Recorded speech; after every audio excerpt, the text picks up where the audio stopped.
భయంకర దంశ్రాంతరాత్ మణిం సముద్ధరేత్తు.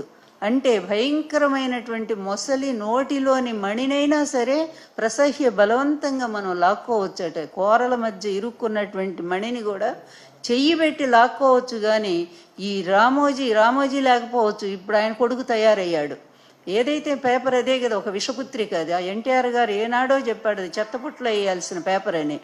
అట్లాంటి ఆ చెత్తపుట్లో వేయాల్సిన ఆ పేపర్ని అడ్డం పెట్టుకొని ఈరోజు మీరు ఆడుతున్నటువంటి నాటకాలు అది మనకు స్పష్టంగా తెలుస్తూనే ఉంది.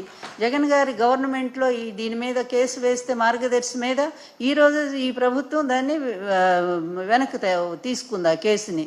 అంటే మేము పార్టిసిపేట్ చేయట్లేదని చెప్పింది. అంటే దాన్ని బట్టి అర్థమవుతుంది వీళ్ళిద్దరు అనుబంధం ఎంత ఉంది అని చెప్పి.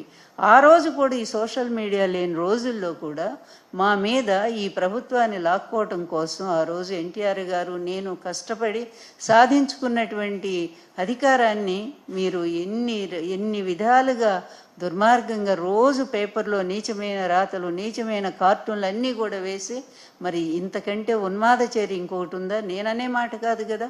ఆ రోజు ఎన్టీఆర్ గారు ఏమన్నాడు, నాకంటే పెద్ద నటుడు చంద్రబాబు నాయుడు, అతనికి ఈ రామోజీ తోడయ్యాడు, ఇద్దరూ కలిసి నాశనం చేస్తున్నారు, ప్రజాస్వామ్య వ్యవస్థనే నాశనం చేశారని చెప్పి ఆయన చెప్పాడు కదా. నిన్ను ఆయన తిట్టు లేదు కదా. అంత భయంకరంగా ఎన్టీఆర్ గారు నీ మీద వీడియోలు, ఆడియోలు అన్నీ చేశారు కదా. దాన్ని బట్టి నీ క్యారెక్టర్ ఏమిటో ప్రజలందరికీ కూడా తెలుసు కదా.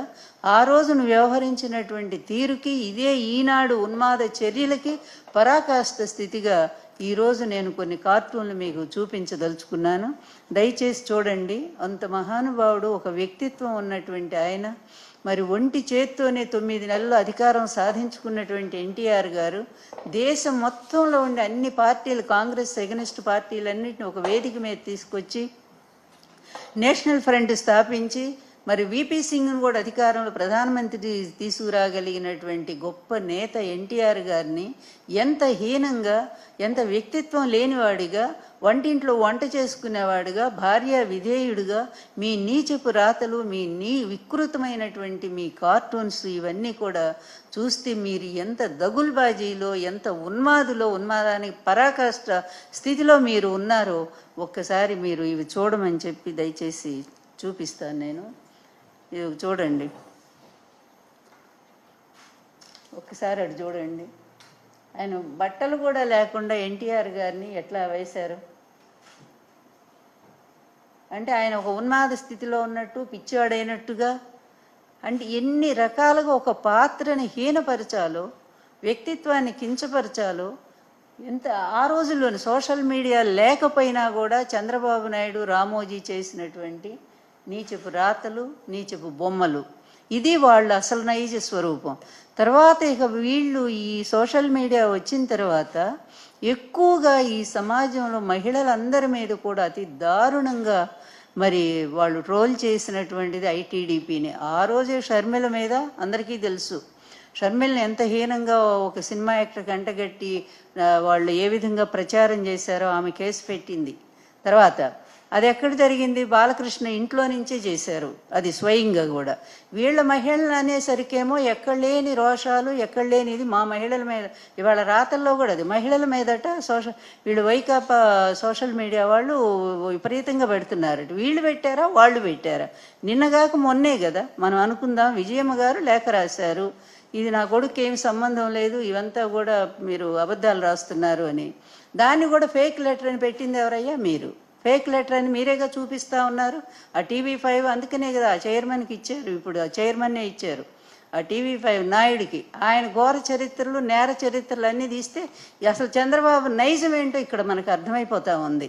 ఎటువంటి వ్యక్తులు ఈరోజు సుబ్బారెడ్డి లాంటి ఒక పవిత్రమైన వ్యక్తి ఆ రోజు టీటీడీ చైర్మన్గా వచ్చి ఎంత మంచి బాగా సాగించారో అప్పుడు పరిపాలన. ఈరోజు ఇట్లాంటి వాళ్ళని తీసుకొచ్చి దాని పవిత్రతనే పోగొట్టారు. అది పక్కన పెడితే ఇక మిగిలినవన్నీ కూడా అలాగే ఆమె స్వయంగా కూడా వీడియోలో పంపించారు. ఇది ఫేక్ లెటర్ కాదు, నేను నిజంగానే రాశాను, నా కొడుకు నాకు ఏ విధమైన అపకారం చేయలేదని. మళ్ళీ దాన్ని ఇంకొక రకంగా. అలాగే షర్మిలకను జగన్మోహన్ రెడ్డి గొడవలు ఉన్నాయంటూ ఆమెను రెచ్చగొట్టి ఎవరయ్యా చేస్తూ ఉంది? మీరే కదా.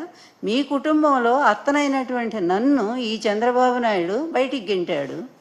ఆ రోజు 100 నా మీద మరి ఆరోపణలు చేసి ఈమె వల్లే మాకు పార్టీ దెబ్బతింది, ఈమె వల్ల అధికారం పోయింది, మేము అందుకనే లాక్కున్నాము అంటూ నా మీద నిందలేసి ఆఖరికి నన్ను ఇంట్లో నుంచి అర్ధరాత్రి ఇంట్లో నుంచి ఎళ్ళగొట్టావే, నీకంటే కూడా పెద్ద శాడిస్ట్ ఎవరయ్యా చంద్రబాబు?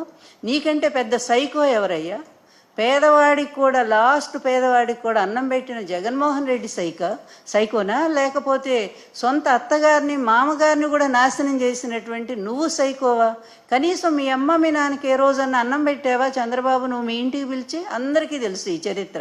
మీ అమ్మ మీ నాన్న ఇంటికి పిలిచి ఒక్క రోజు కూడా భోజనం పెట్టలా, నీ భార్య ఒప్పుకోలా, అది అందరికీ తెలుసు, లోకం అంతా.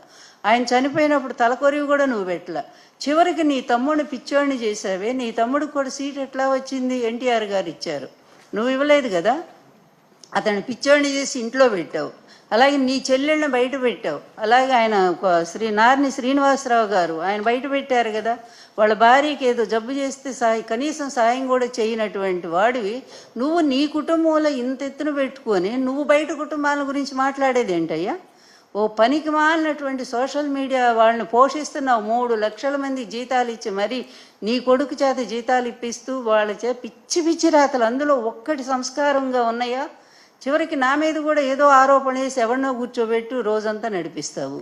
ఏమిటి అసలు ఈ పిచ్చికి పరాకాష్ఠిస్తే మీద? ఈరోజు మీరు చేస్తున్నటువంటి ఏదో పనులు ప్రశ్నించినందుకు మాత్రం వీళ్ళు నేరస్తులయ్యారా? ఈ విధంగా అధికారం చేతిలో ఉందని ఈరోజు పోలీస్ యంత్రాంగం మొత్తం కూడా దెబ్బతినిపోయింది. రాష్ట్రంలో లాండ్ ఆర్డర్ లేదు. మొత్తం ఆడపిల్లల మీద గంటకొక రేపు జరుగుతూ ఉంది. ఎక్కడ ఎప్పుడూ కూడా ఇంతవరకు స్వాతంత్రం వచ్చిన తర్వాత భారతదేశ చరిత్రలో ఏ రాష్ట్రంలో కూడా మహిళల మీద ఇంత దారుణమైనటువంటి అత్యాచారాలు జరిగిన సంఘటనలే లేవు. ఈరోజు చంద్రబాబు నాయుడు గారి ప్రభుత్వంలో కేవలం వచ్చిన రోజు నుంచి కూడా మహిళల మీద జరుగుతున్న అత్యాచారాలు, కనీసం అరెస్టులు ఉన్నాయా? ముచ్చుమురు బాలిక అసలు ఏమైపోయింది ఎవరికి తెలియదు. వాళ్ళు మాత్రం బెయిల్ మీద బయటకు వస్తారు. ఆమెను హోమ్ మినిస్టర్నేమో ఒక డమ్మింగ్ చేసి కూర్చోబెడతారు. ప్రశ్నిస్తా అని వచ్చినటువంటి పవన్ గారేమో ఏ మూలు ఉంటారో ఆయనకే అర్థం కాదు. నిన్నేదో ఒక్క ప్రశ్న వేసి పారిపోయాడు ఢిల్లీకి.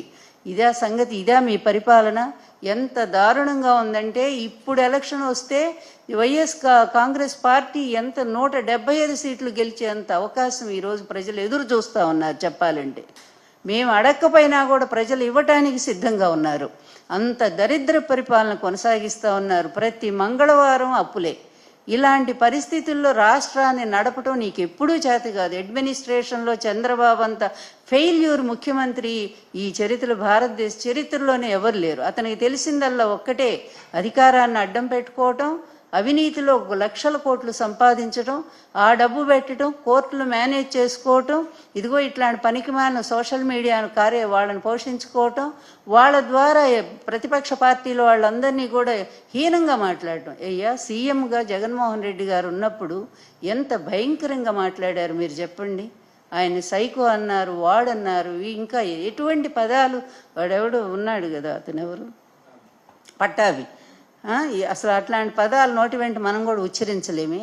ఒక సీఎంను పట్టుకొని అలాంటి మాటలు మాట్లాడుతుంటే మీరంతా కూడా నీతిమంతులా?